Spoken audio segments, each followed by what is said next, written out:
So what's up, everyone? Welcome to another episode of 2 a.m. in Sweden, aka We Got Next. I'm one of your hosts of the show, Hayes, also at AO Shifty, with the one, the only Lakers in 5, Steven at Steven_Springs. Steven, how you been? How's life going?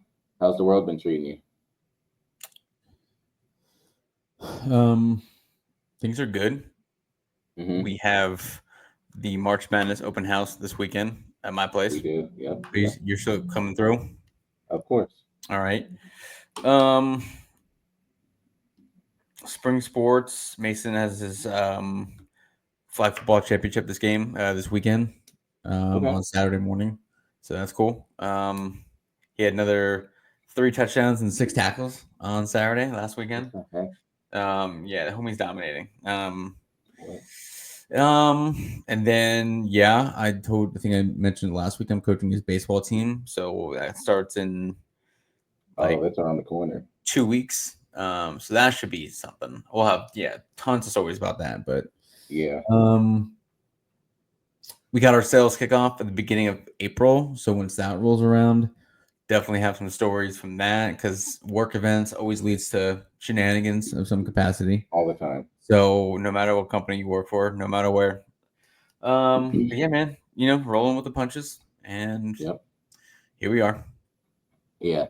So there's a lot of things. I want to stick on the topic that you actually brought up when it comes to your son end up playing sports and you also coaching. And there's Olympic track star who a lot of people probably do know named Quincy Wilson. So medalist in the Olympics, as everyone knows, but his form is something that they are talking about. For starters, he participates in the 4x400 meters, essentially 4 times around the track. He ends up having to do, and this is a relay. In his split, he did it in basically 45.94, his anchor split. So it's fast, what he's doing. And then in the 400 meters, he did it in 45 seconds again. So any way you guys look at it, it's quick. The big thing, and I would share my screen, but it's not going to end up going well. Is this going to work? It will work. Okay. So I'll show you. Can you see it? No. You don't see it. I know. I got it. Okay. Do you see it now?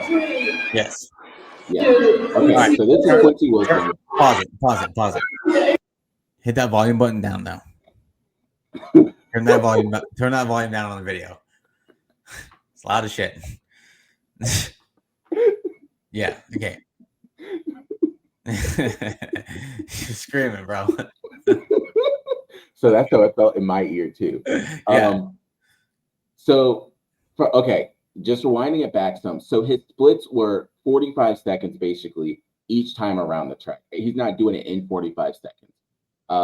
The big talk is his form and how his arms are out. They say he's like running away from something or someone stole something from him. What I will have my thoughts in a second because I used to coach track back in the day. But what are your thoughts from a parent and also just coaching perspective of everything when you see that? And people saying there's 2 sides. Let me give you this before anything else. You have one side that's saying if it ain't broke, don't fix it. The other side is saying how could you be that type of coach that doesn't want to fix this type of athlete's form?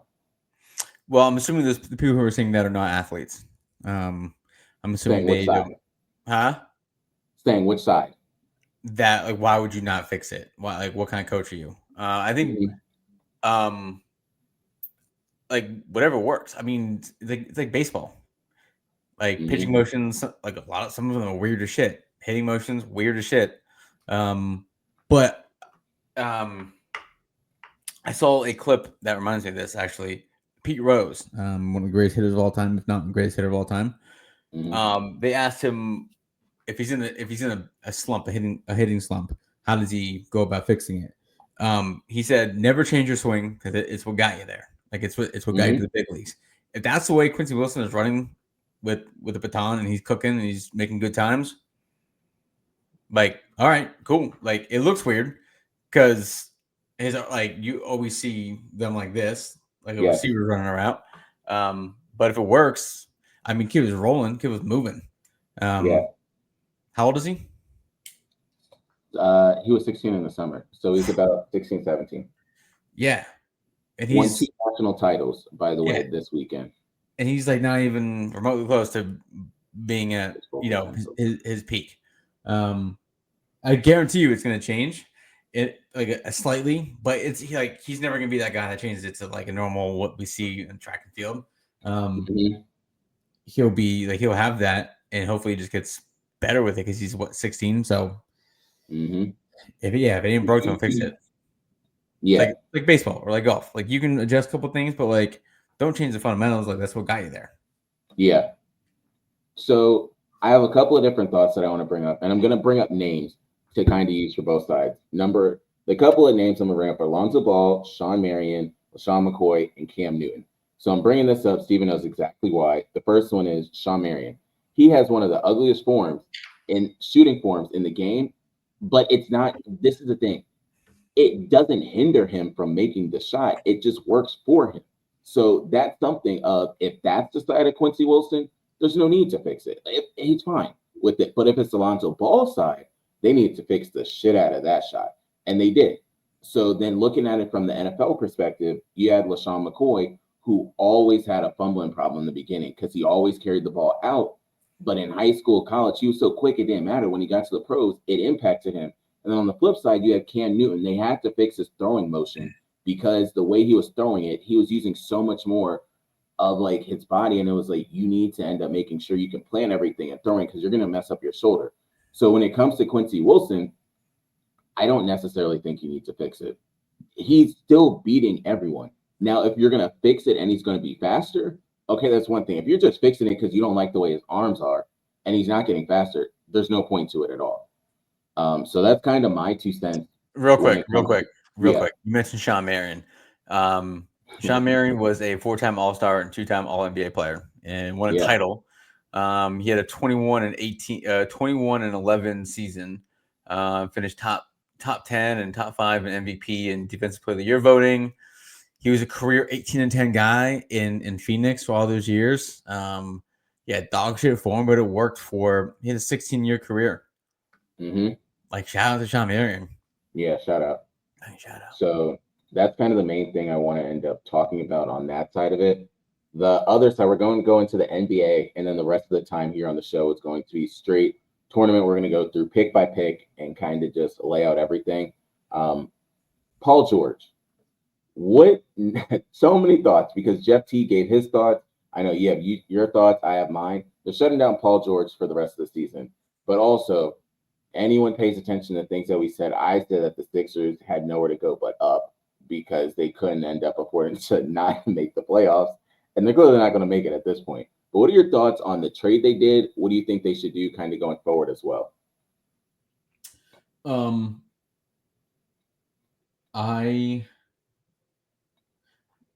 The podcast has nothing to do with him being hurt, obviously. Like, I don't think the podcast thing for any of those players is a big deal because they're still like balling out. Injuries. I mean, Paul George has been dealing with injuries for the last 10 years. You know, since he broke his leg, was like 2012 ish, 2013, something like that, whatever it was. He's been dealing with injuries, so not surprising. Embiid's the same way. That's good core when they're healthy. So like it makes sense to shut both those guys down for the rest of the season. They're not good. They're not going to make the playoffs. Not going to make the play-in. So I think it makes sense to shut both those guys down now. There's no Olympics. There's no summer basketball. There's nothing going on. They can rest, get healthy, come back to training camp. Season's going to be over early anyway, so they can get a head start on things, take a little break. Like that. Yeah, them and Maxey, that's a really good trio. Can they win a title? No, because none of them play defense. Like the Suns. Like that's a great trio, but none of those guys play defense. As we see. So yeah, I mean, I have nothing against Paul George. Like that's one of those. He's definitely one of those what ifs that no one really talks about. I don't know why. I don't like people talk about Tracy McGrady, Grant Hill, because those guys were like all-time greats or like heading that way before injuries, and they still were, for the most part. I think Paul George was kind of on that same trajectory, like MVP caliber player. So that was a huge bummer. But yeah, I'm all right with them shutting it down. Like again, Sixers are dog shit this year. Been a really poor season for them, but I think if those guys get healthy, yeah, they can be definitely a conference finals team for sure. Yeah. So my thing is, a lot of people have started to talk about Grimes. Also, check your email. I sent you the link for the bracket. But with Grimes as one player that they were talking about that they should play him more. Another topic that's been brought up is, do you trade Paul George after this season? You saw nothing. You at least got to try it at least once before you end up saying it's nothing. You had Joel Embiid, you have Paul George, you have Tyrese Maxey. It's a solid nucleus when they are healthy. But again, the big thing is when they are healthy. How often is that going to be? I don't know, but it's better now to just like rest them all. You do have to think, and I like that Steven said Paul George is one of those what ifs. When I tell you him in Indiana, Paul George was one of those dogs. Like you saw the transition from it being Danny Granger to then it going over to being Paul George's team. And then Paul George left, was in OKC. He was still solid, went to the Clippers. And you kind of saw that whole after he went to OKC, he wasn't necessarily the same once that injury happened. He will never be what he was before that injury because no matter what they say, look at Derrick Rose. He was never the same after those injuries. John Wall, forget it. Like he just was done too. Boogie Cousins, all these players had these injuries, and not even going back to when Steven brought up Grant Hill and those players, but they do impact you and kind of the way you play. You even look at it in football. Back in the day, it was that Achilles injury. You were never the same after you had that Achilles injury, and you just didn't have that burst or anything. And that's kind of partially how it is for Paul George. Is he a solid player still? Yes. Is he one of those premier top elite athletes? No. So that's kind of something that I wanted to bring up over there. The other thing I wanted to talk about is Nikola Jokic. It's probably a simple question for you, but do you think if his career stopped right now, he's a Hall of Famer? Yeah. So my next thing for you is I want to go to the other MVP contender, and that is SGA. What are your thoughts when they bring up the whole foul baiting or free throw baiting that he does? I mean, that's what half the league does anyway. So he's good at it. I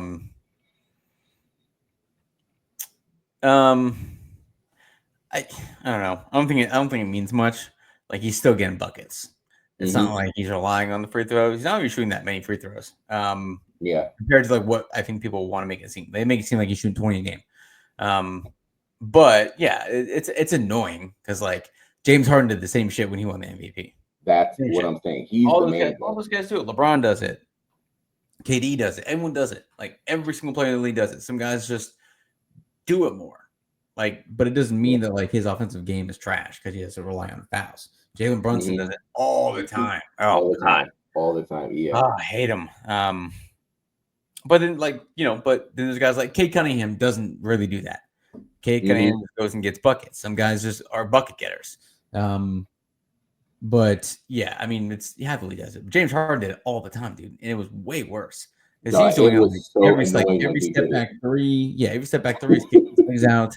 Every time the basket, he's raking across. He's trying to get the fouls on the arm. So yeah, I mean, every player does it. It's like probably 2 or 3 more like trips to the free throw line a game or whatever. But I think the big like if you break it down, I think it's like it slows down the game so much. Like you had to play it like that player's pace. Like Russell Westbrook was 110 miles an hour all the time. Yeah, and that's why he could. That's why he was getting buckets. I swear, like I hate this about the NBA sometimes, is that Russell Westbrook had a stretch where he had 3 seasons of averaging a triple-double in a 4-year span. And like no one talks about it. Like forget his shooting numbers. Yeah, they're trash. But like, man, that's so hard to do. And I just think he doesn't. And he was scoring like almost 30. He was scoring 30 a game. Like that's tough to do, man. That's tough. He gets some fouls on that one, but like that's tough to do. No one talks about that type of shit. The triple doubles, 3 and 4 in 4 years. But yeah, back to your question. Do I have a problem with what SJ does? No, I mean like it's what the league does. So it just it feels like it gets worse every year though, and more players rely on it instead of like going to get buckets, which bothers me. but that's a whole separate conversation. So kind of the next thing, and again, after the bracket is picked and everything like that, we are going to dive a lot more into the NBA. But these next couple of weeks are going to just be straight talk about the tournament. I can already promise you after this weekend, there's going to be at least one or two surprises. Steven, you probably watched more basketball games than I did. I think I watched the most. I don't know, dude. I don't know. There's all right. So I was thinking about this. There's like 4 or 5 things that I go by when doing my research this week. Like the older I get, the less research I do. And I didn't even watch. This is the first time in years, dude. Years. I'm talking maybe like a decade plus. First time that I've not watched Selection Sunday. Did not care for it. And did not care for it. I think also, this is a very big detail. I think also Greg Gumbel is, obviously, he's passed away. So he's not doing the, I don't know. There's just a, some things are synonymous with others. Like the Masters, dude. I'm still going to watch it, but there's no Tiger. It's tough. Shit like that bothers me. Anyway, so I do a little bit of research this week. Like if you're a sports nut like us, like no numbers and care about that type of stuff, you know where to look. So like I went through like coaching experience for some of these guys. Everyone always picks Michigan State for things like that. St. John's obviously playing well, but Rick Pitino is a large part of that with the coaching experience. I look at teams like North Carolina. Like I know that their resume isn't great because like, they didn't really beat anybody. But you look at a guy like RJ Davis, like the senior leadership on a team. My man has been there forever. Yeah, he's a long time. Him and Caleb Love, same thing with Arizona. Yeah, Caleb Love was at Carolina for 4 years, and somehow he's been there Arizona for like 3 more.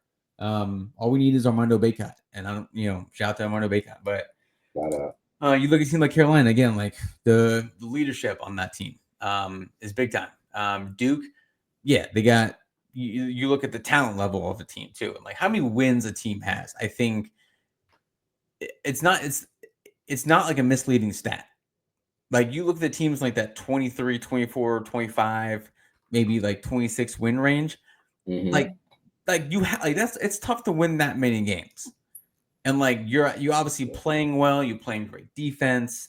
So I think there's like a lot of things you can look at. And what you did in your conference tournament, I think that is like, because that's kind of like how you're maybe not how you're going to play, but like some of us can get a pretty good idea if you make a little bit of a run, you put it on a little bit.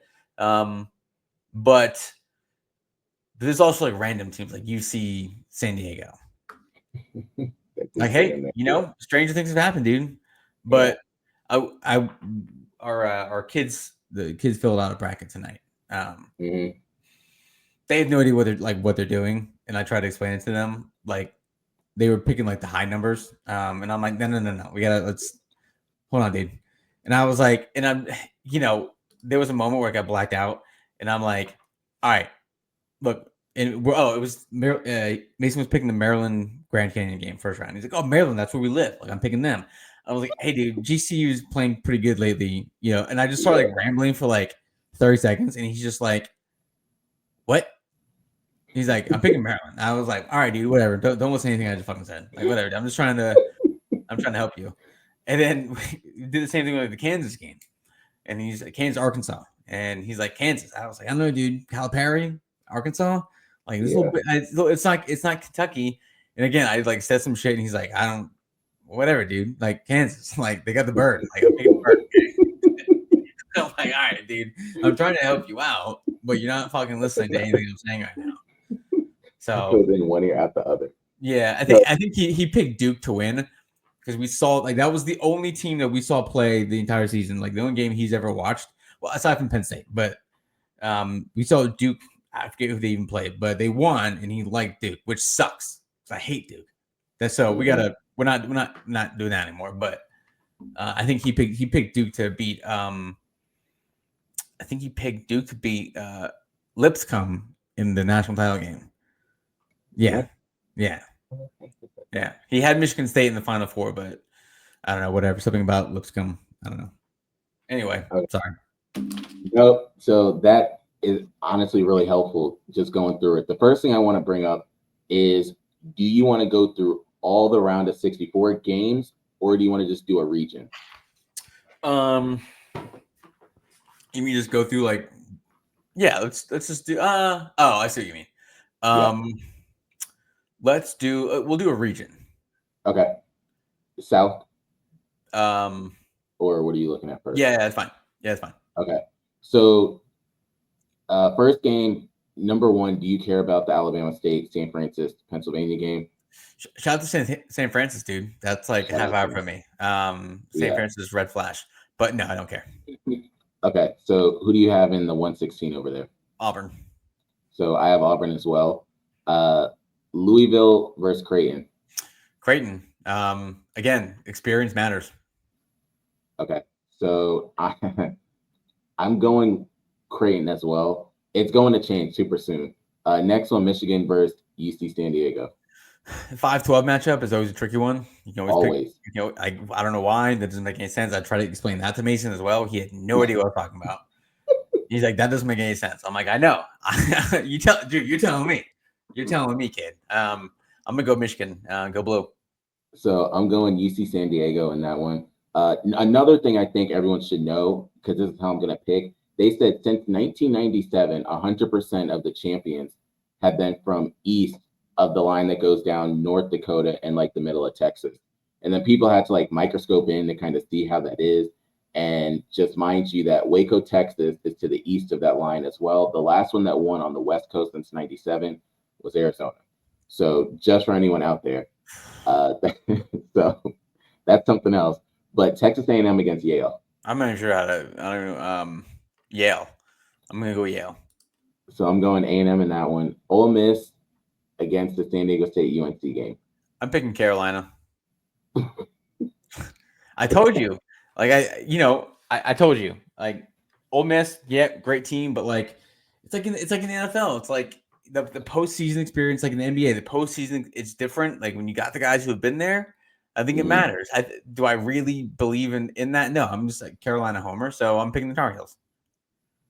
So I appreciate and value everything you said because I love Carolina just as much, but I'm going Ole Miss because I've seen that game. I've seen too much UNC.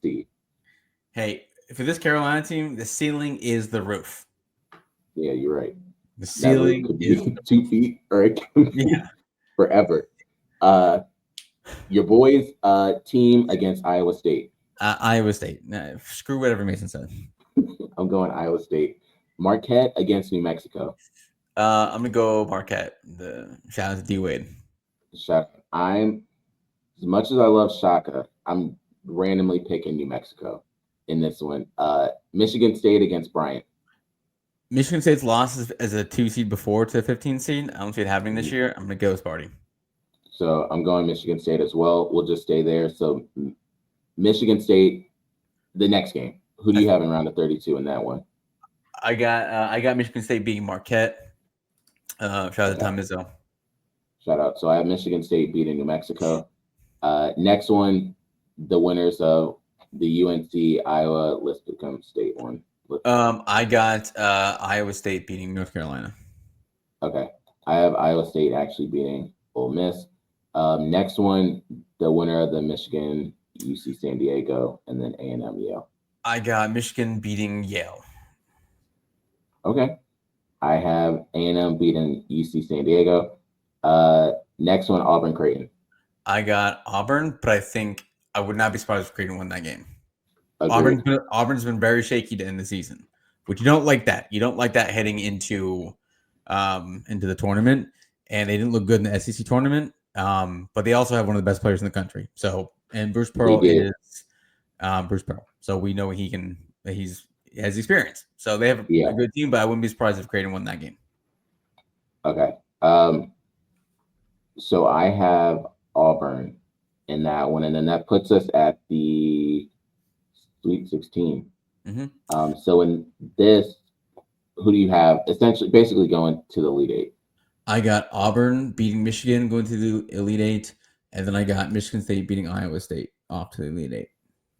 Okay, so I have the flip in the bottom one. I have Iowa State beating Michigan State, and then I have Auburn beating Texas A&M. And then finish that off. Who do you have coming out of this one? I got Auburn beating Michigan State and heading to the Final Four in San Antonio. Okay. I'm just going with the Cyclones. I don't really know what I'm doing on this one, but it's going to be that one. Do you want to go East or West? We'll go East. Okay. So before we get into this one, I put out a couple of videos on Sunday. This one dude, Steven, you would have thought he knew everything about Duke. He said this is probably one of the best Duke teams that he's seen in like years, and they can kind of go far. And he analyzed, it was in the comments, shit you not. He was analyzing their 3-point perimeter defense, and then also like how they do play with and without Cooper Flag. So I'm saying all that to say a lot of people are choosing Duke, but of course a lot of this hinders on someone's $1 million ankle over everything that goes on. But I don't think we care about the 16 in this one. All respect to them, but 116 and Duke's the one. Who you got? I got Duke, and I think you're absolutely right. I think this whole season for Duke, it is reliant on Cooper Flag. Yeah. And like if he's not, like, it's an ankle. Like we all know, we've all been there, we've all played with one. All it takes is one little tweak, and you're back to square one, and not being in there. So I think they can obviously sit him for that first game, but I think they should. But Baylor and Mississippi State lurking, I don't know. But the rest of the season relies heavily on his ankle. Yep. Next one that you brought up, Baylor, Mississippi State. I'm gonna go Baylor. I'm blanking on the head coach at Baylor, Scott Drew, I think it is. But another guy that's been there, done that. They won a national title, I think, like 4 years ago, right? I'm almost positive they won that. Scott Drew. Yeah, there you go. Yeah, I have Baylor in that one as well. They won in 2021. There you go. So you're correct. 4 years ago. Boom. Yep. Next one we got is Oregon and Liberty.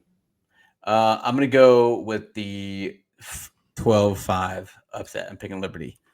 And Mason picked Liberty because of the Liberty Mutual commercial. He sings that every time. Bugs the shit out of me. But that's why he picked them. So I'm going with the Ducks on that one. I don't think they're going to go far, but I'm going with the Ducks on this one. Next one we got is Arizona, Akron. Arizona. I think they're a better team. A lot of people picking Akron to make a little run, but I think Arizona's a better team. Caleb Love, hasn't been great, but like he been another guy that's been there and done that. So I got Zona. So I got Zona as well. Next one, 6-11, BYU, VCU. I'm gonna go BYU. Okay. So for anyone that doesn't follow BYU has been solid this year. Again, I keep bringing up their top recruit they have next year. Never would have thought BYU was going to be like this type of team. Last time they were even on the face of the planet was when they had Jimmer. Saying all that to say, I'm going VCU, partially because of the hometown team that I have to end up going with. Next one is Wisconsin versus Montana. I'm going to go with Wisconsin. Madison, Wisconsin has a strong place in my heart now, so I'm going to go with the Badgers. I don't like Wisconsin, but I'm going to pick Wisconsin. Okay. I like Madison. I like Madison, Wisconsin. I don't like the team, but I'm going to go with I'm picking. I'm going with Wisconsin as well. I didn't even know Montana had a solid basketball team, so that's another thing. If they win, congrats. Next one we got St. Mary's against Vandy. St. Mary's. I feel like that's always a lock. Yeah. I'm going St. Mary's in this one. The big game, which they need to get on a roll, is Alabama against Robert Morris. I'm going to go with Alabama, but shout out to Robert Morris. My cousin played football at Robert Morris, so he's up. I don't know if he's going to pick them to win a national title, but I think he might pick the 15-12. So shout out to my cousin Caleb. Shout out. So next one, the winner, the games at the bottom. I'll just run through it then. Yeah. Let's do it that way. I got Bama beating St. Mary's. I got Wisconsin beating BYU. I got Arizona beating Liberty. I got Duke beating Baylor. I'm going to assume picking these games that Cooper Flag is healthy enough to be good. I'm going to pick Duke to beat Arizona. I'm going to pick Alabama to beat Wisconsin. And then I'm going to pick Duke to get to the Final Four. in that one? So I'm going to do nothing crazy in this one, but I have Duke to beat Baylor, Arizona to beat Oregon. I really wanted to choose VCU to beat Wisconsin. In another one of my random brackets, I said on another show, VCU is not the same VCU as they were in years past, so I can't really put that much on them. So I have Wisconsin to beat VCU, and then I have Alabama to beat St. Mary's. And then in the next one, I have Alabama to end up beating Wisconsin. And then I have Duke to end up beating Arizona. And then I'm going to go Alabama to end up beating Duke. Okay. All right. So both of us still have, pretty chalk. Like we both have Auburn, and then I picked a 1 seed and you picked a 2 seed. So yeah, it usually shakes out that way, right? Like we all like all like the Cinderella stories, but usually it shakes out as a 1 or 2 seed in there. In the end, yeah. West or Midwest? We'll go West. All right. Florida. I got Florida beating Norfolk State. Shout out to Michael Vick. I got Florida beating Norfolk State though in the 116. I can't even, as much as I love Norfolk State, there's no way in hell. But shout out to Norfolk State because they had their men and women's both end up making the tournament, which is big for them. Hopefully they'll be on the face of the planet when it comes to football. But I have Florida in that one. UConn, Oklahoma. UConn going for 3 in a row? Yeah. I don't think they get it, but I think they beat Oklahoma. So something else I want to bring up is UConn women's. I don't know who they're playing, but the spread in that game is 44.5 points. I think they're playing New Mexico State or New Mexico. Like that's why no one watches women's basketball because shit like that happens. You know what I mean? Like I know I just said that the men's is usually all 1s or 2s. The women's is like if there's anyone more than like a 4 seed, it's shocking, right? Yeah. Yeah. So I have UConn. I'm in that one. Memphis, Colorado State. I go with Memphis. The Fighting Penny Hardaways. Yep. Same thing. Next one, your boy against Maryland. Man, I tried so hard to convince him to pick Grand Canyon. Shout out to, I forget her name, but shout out to the Grand Canyon women's basketball coach. Yes. Man. Yes, I saw. Love her. I don't know her name, but I love her. I think we all fell in love with her right away. I'm going to pick Maryland, though. Yeah, I have Maryland in that one. So, funny enough, something I wanted to bring up is Molly Miller. Yeah. So they put in, I don't know what article station on Twitter put something up. I can't say what the guy said, but they had a picture up. And then the guy said something in regards to her. And the Twitter account blocked him. And they were like, my man was just telling the truth of like how he felt. And you want to go block him for it? Oh, we all feel nothing bad. So that was that. We're all thinking the same. When we all first saw her, we're all thinking the same thing. So yeah. I got Maryland in that one. Missouri against Drake. Missouri. I have Drake. I don't actually know anything about either of those teams, so that's what I'm choosing. Texas Tech against Wilmington. I'll go Texas Tech. So I have Texas Tech in that one. Calipari against Bill Self. I'm gonna pick Arkansas. Damn, that's what I'm saying. I got Arkansas. Last one, Ricky P against Omaha. Fucking St. John's, dude. Let's fucking go. Yeah. I think everyone should be on board with that. Yeah. All right, I'll let you go first then. All right. So with this one, I have the St. John's, Arkansas. Basically, so if anyone watched the show on Sunday, I did. My mom went to St. John's, so I'm basically picking them throughout the whole way almost. So I got St. John's, Texas Tech against Drake. I have Texas Tech. Maryland against Memphis. I have Maryland, and that's just because I didn't realize how solid they were playing as a team. The next one in the Florida UConn, I am going Florida. So then kind of going through the Elite Sweet 16 matchup, St. John's, Texas Tech, I'm going with St. John's. And then Florida against Maryland, I'm going Florida. I hate when I have so many 1s and 2s because you know something's really going to happen. but it's always that safety blanket. And then Florida St. John's, I'm just going St. John's in there. You go. Okay. I got St. John's over Arkansas. I got Missouri over Texas Tech. I got Maryland over Memphis. Man, the switch just flipped in my head. I got UConn beating Florida. I got St. John's beating Missouri, going to the Sweet 16. I got UConn beating Maryland, go back to the Sweet 16. UConn versus St. John's in the Elite Eight would be fucking dope. Where is that anyways? I'm gonna go UConn back to the Final Four. I don't know. I don't feel good about that, but the whole been there, done that thing.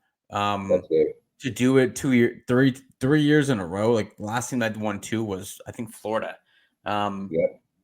With Bill Donovan, Joakim Noah, Al Horford. What a squad. But 3 in a row is tough. But I think I'll pick UConn. So we'll finish off with the Midwest and Houston. Yes. 116. Yes. I got Houston. Gonzaga, Georgia. Gonzaga. I'm going Georgia. Clemson against the homies McNeese. Shout out to him for 3 NIL deals. This man is racking them up. Yeah, I'm going McNeese because that's all we want to see. Fuck Clemson, dude. That's all I care about. Yeah. So I got the same thing. And it's the 12-5. I'm just going McNeese. Yeah, that too. that was intentional too. Yeah. Oh, easily. Yeah, it's intentional. Next one, Purdue High Point. Purdue, another run by Matt Painter, maybe that's going to end in absolute heartbreak, probably. Yep. I have Purdue in that one. Illinois against the Texas Xavier. Illinois, not confident with that. They struggled a lot. They got dump trucked by Maryland in the Big Ten tournament, but I'm going to pick Illinois. So this is where my crazy stuff happens. I don't know who's going between Texas and Xavier, but I'm choosing them, and we're just going to rock with it on that one. The next one, Kentucky and Troy. Big thing is, shout out to Kentucky, because I said this before. They didn't even have the same coach, but some of those players are still there from when Calipari was there. Yeah. And then the new coach brought in these players, and they're still rock and rolling as the 3 seed. But Troy, Kentucky. Kentucky. Next, I have Kentucky, UCLA, Utah State. UCLA. So I have UCLA, Tennessee, Wofford. Tennessee. All right, you want to start? Sure. I got Tennessee beating UCLA. I got Kentucky beating Illinois. I got McNeese beating Purdue, and I got Houston beating Gonzaga. I got Tennessee beating Kentucky, going to the Sweet 16 or to the Elite Eight. And then I got Houston, unfortunately, beating McNeese, and I got Houston heading to the Final Four. So I have Duke versus Houston in the one side, and then Auburn and UConn in the other. So I have 3 1s and an 8 seed in there in the Final Four. You said you have 3 1s and a what seed? And an 8. Who's your 8? UConn. Oh, yeah, that's right. Okay.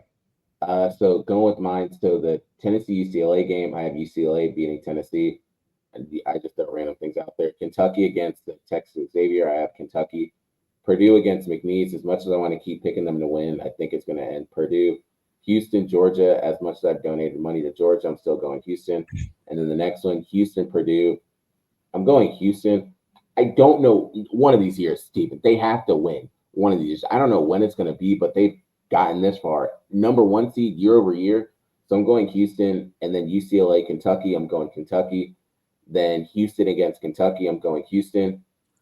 And then to round out my Final Four, I have 2 2s, a 1, and a 3. So I have Alabama, Houston, St. John's, and Iowa State. So you can finish it off. Man, I'm gonna go Duke over Houston, and man, I really want to pick Auburn. I think I'm gonna go UConn. I'm picking UConn to win it all. I'm gonna do it. Wow. I'm gonna do it. I think I don't know. That's a far out there. I don't think it's like far out there, but like there's just not like I don't know. This isn't a team that looks like they can win 3 in a row. But I'm picking UConn just because like they've been there, done that thing. I don't know. And Hurley's a nut job, but he's won 2 in a row. So let's go 3. Doing something right. Uh-huh. So again, what the statistics showed of everything east of that line, Steven is still keeping that true this year.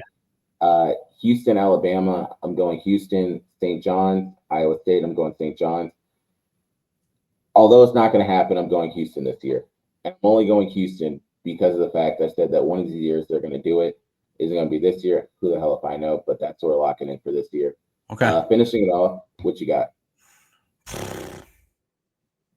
Spring practice for Penn State starts next week. So that's dope. And then, looking forward to Saturday. Should be a dope day. The weather's going to be nice. Got the patio ready to go. So going to have some of the boys come through for some hoops and be a good time. Yep. So looking forward to that. I'll try to keep it at 2 things. The first thing I do want to say is just a thank you to everyone that followed, listened, subscribed to our videos. Steven, in 2 weeks now, we now have 16 videos with over 400 views. How about it? We were not doing that with the regular videos. Not even close. And now it's just happening. And also the bigger thing is there's engagement happening with that too. So that's kind of something I just want to say thank you for. The next thing I'm super hyped for, probably going to go read it up later today. Secretly and officially, they started releasing the JFK articles and stuff. I don't know if it's everything, but they started releasing some of the documents to it. Yeah. You said that's tonight?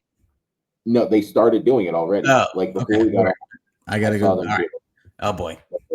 That's the second thing. The third thing is, for anyone out there that watched what I posted earlier about season tickets, so you're not allowed to scalp in, Japan, Tokyo, everywhere over there. And if you were scalping, you either would go to jail for up to a year or you essentially got fined $7,500. The tickets are already outrageously expensive, like $2,000, $3,000. I saw 4 of them. And that's basically what the price is regular. So I'm saying all that to say, I'd probably be 7 feet under the jail at the rate that I end up doing season ticket selling.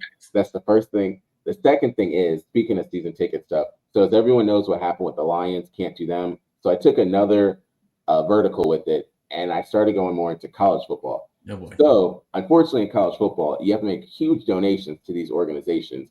And I had to basically, I don't know if it's going to work out. It should. They told me I'll probably get some seats. So for the University of Texas at Austin, I had to donate $3,000 to even have a chance for it. Meanwhile, Oklahoma called me and said, hey, just make sure you're online April 7th. You'll be able to get your tickets. LSU was like, yo, if you just donate to us $150, you can get the tickets. Whatever you do with them, that's on you until you get the seats that you want. I was like, bet. Texas, clearly, y'all wonder why Texas got these good-ass players and stuff. If you're having to donate minimum $3,000, I'm trying to talk to God in my seat. Meanwhile, the people on the close to the field, insane amount of money. So I'll let you know how that ends up going. We'll go through the journey of everything with that. But until next time, we out. Peace.